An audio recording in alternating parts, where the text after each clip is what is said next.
As an Aboriginal person, I'm from the Northern Territory, the Gurrwa people, and well, I feel for all these places because up where I'm from the culture's still very much alive, all the stories are around, but down here it's been sort of taken away pretty much as soon as settlement.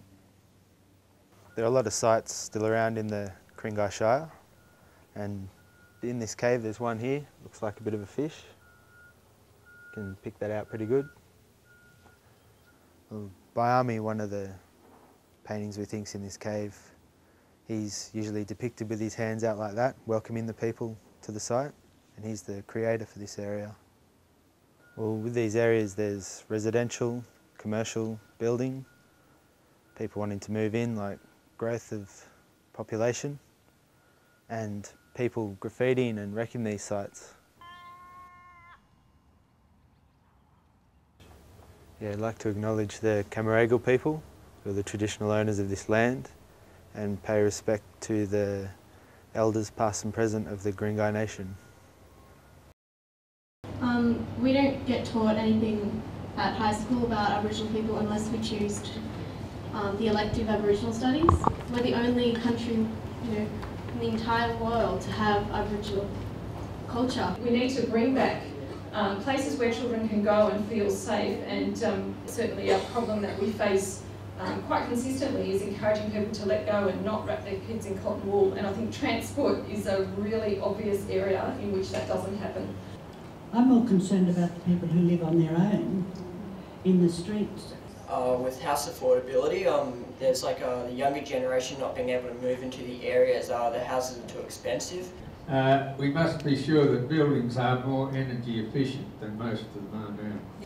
For the built environment, we believe that maintaining and improving the level of infrastructure that we currently have is a very important strategy for moving into the future. We know that there's quite a lot of work that's already happening with bush care regeneration, and we just wanted to emphasise that this was an area we thought was really important, and that some of the council levies that go towards that just now is appreciated. From the culture table, I didn't mention the what we had in the early post-war period we don't have now. Down in the bush down there, every Sunday morning we had a 2-up school.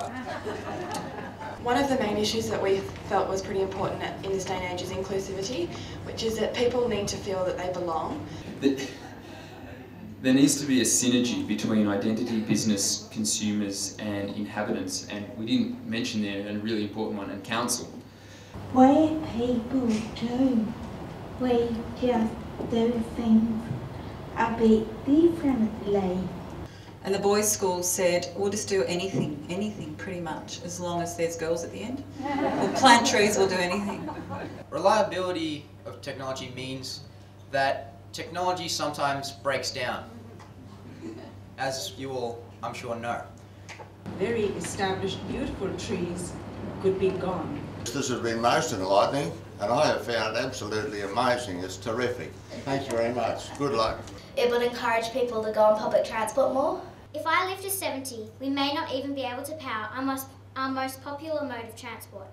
Increasing the amount of education on school students and the wider community on natural environment. Again, I don't know about the adults in the room, but the younger generation just amazes me every time you speak. And we are so lucky and so proud of you all. So again, well done.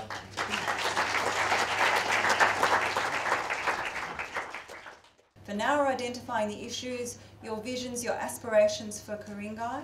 And at the end point, we end up with sustainability built into our management plan, and we're going to end up with sustainability strategies for every suburb in Ku-ring-gai.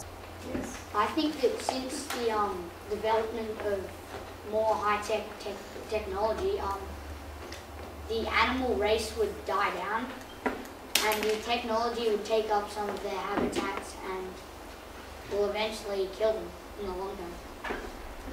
That's what I'm worried about. But what I'm looking forward to is the more people getting involved with that subject and trying to prevent it from happening.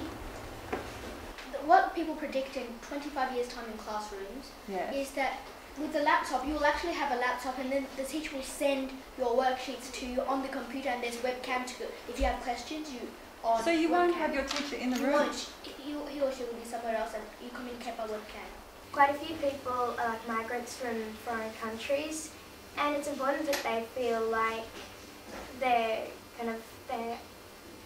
people want them to come and live here.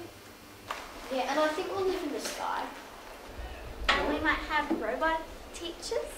But you can play against the world. There's already a machine where you can have arm wrestles from America to Australia. Well, I would organise, more Clean Up Australia times, except in Ku-ring-gai. So I'd have special dates where we get people to clean up their area.